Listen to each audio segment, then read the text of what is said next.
Right, we've got a nice, easy start to the day. First job of the day, and it's to repair these.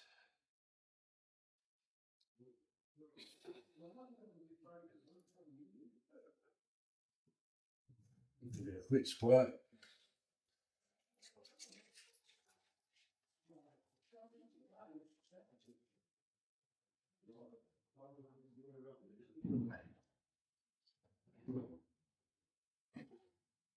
There's no live wires here, guys, so don't you worry about me. Wet both sides. That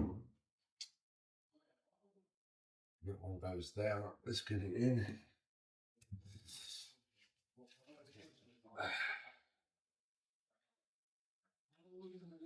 I was really looking after this gun when I first got it. Not no more. Not no more.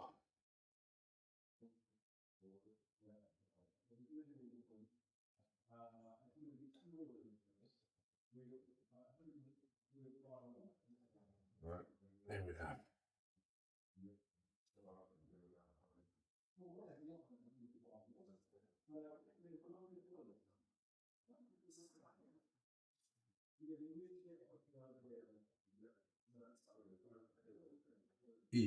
Get back in there. Alright, that should do it.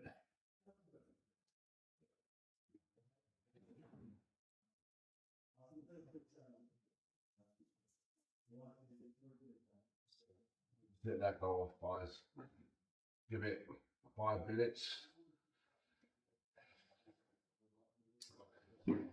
It's important that you leave this for 5 minutes because let me just show you something. If you touch this stuff, it just like disintegrates. It's got no body to it. It's just, it won't do its thing. Yeah, so if you squeeze that in, it just go down to nothing. But if you leave it 5 minutes, guys, it'll keep its shape and it'll do what it's supposed to do. It's very important that you leave it for 5 minutes. I can't stress that enough.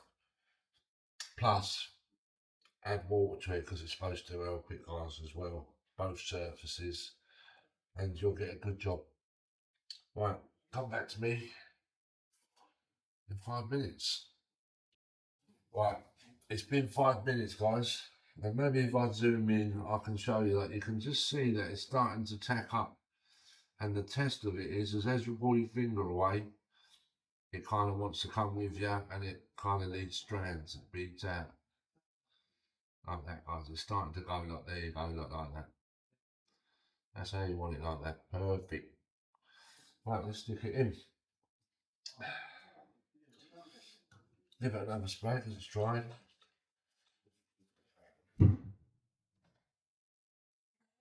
Aha. And there we go. That's gone in.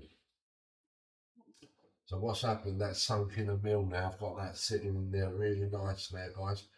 When you get stuff like this, don't mess with it. Just let it go off, and when it goes dry, you just get a straight like a scraper, and away you go. Yeah, I'm pretty confident that's gonna go rock solid, guys. So that's kind of a success, I'd say. I call that a win. Yeah. Right, on to the next job. I'm gonna start glossing now. I've got me gloss. Let's put you up there so you can see my ugly mug.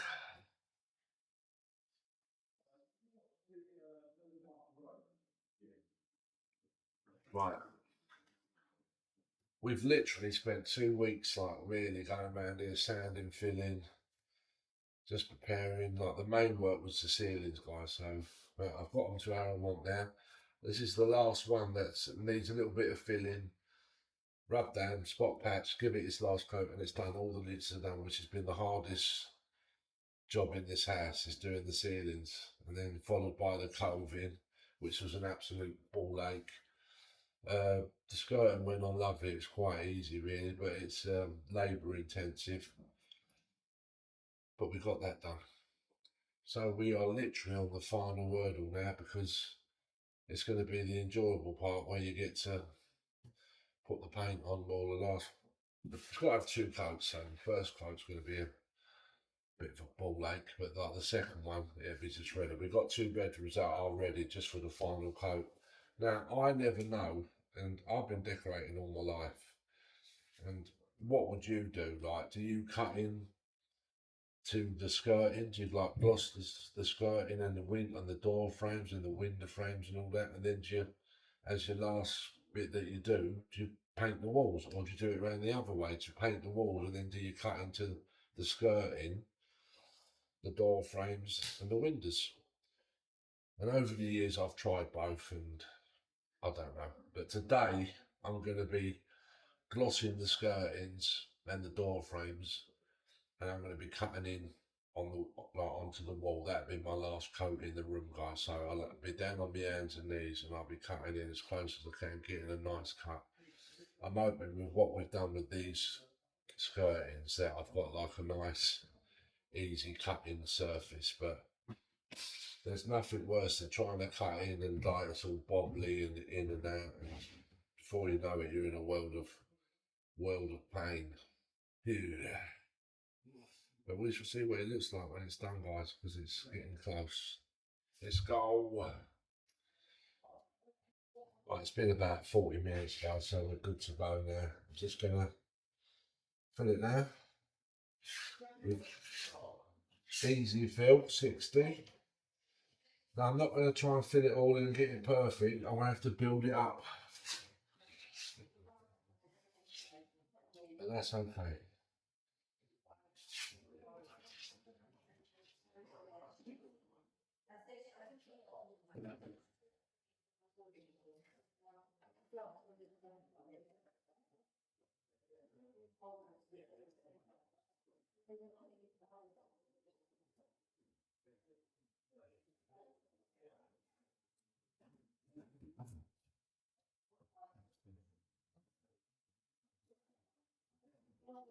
Get really into those crevices.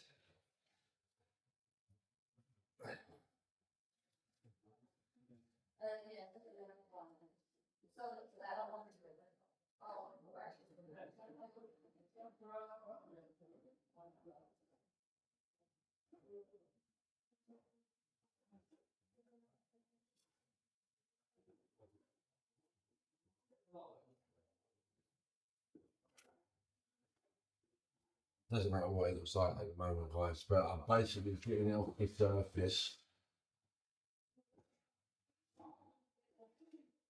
And then on the next coat, we're getting nice and flat. Just go beyond the surface, like just put a slight little lump in it. I might have to give it 3 coats to be fair.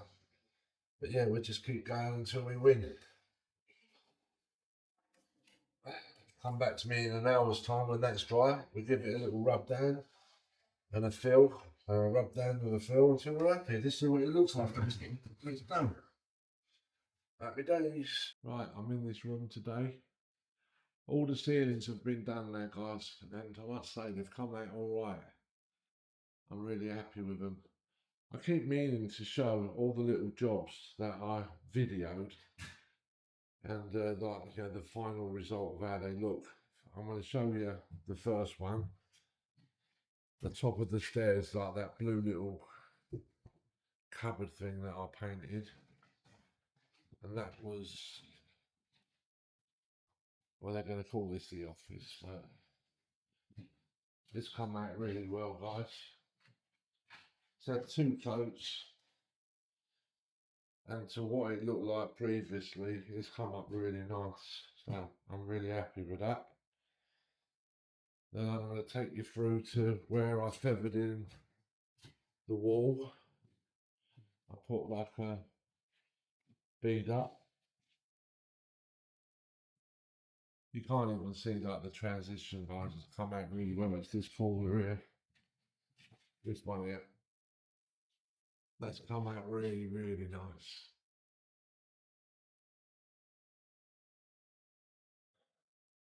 So I'm happy with that. And the one on the stairs. Now this is not finished just yet, guys, but it needs a little bit more TLC, a little bit more filling, a little bit more rubbing down. but it's getting there. To what it looked like, it's really coming along. Yeah, really happy with that. And the last one, which I'm about to address now, is the 2 holes that I filled in, guys. Now this is that free fill, so like when I sand this down, it should go back nice and flat now. And yeah, that'll be that done.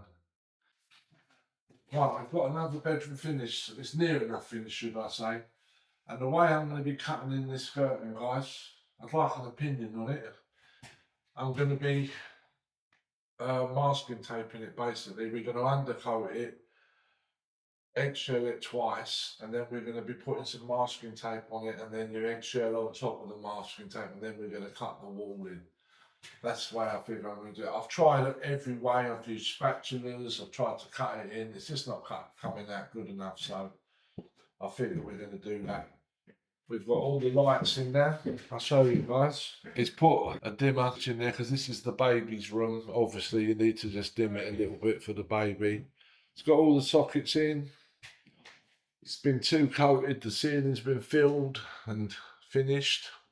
It's come up all right.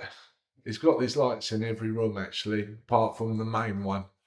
They're having a bit more of a chandelier kind of thing. So what we're going to do now, we're just going to quickly run round and do what I just said, undercoat these skirtings, give them a little slight rub down, guys.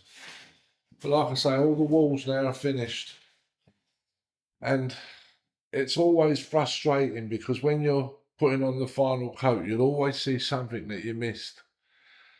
It never stops. And at the end of the day, you've got to say enough is enough.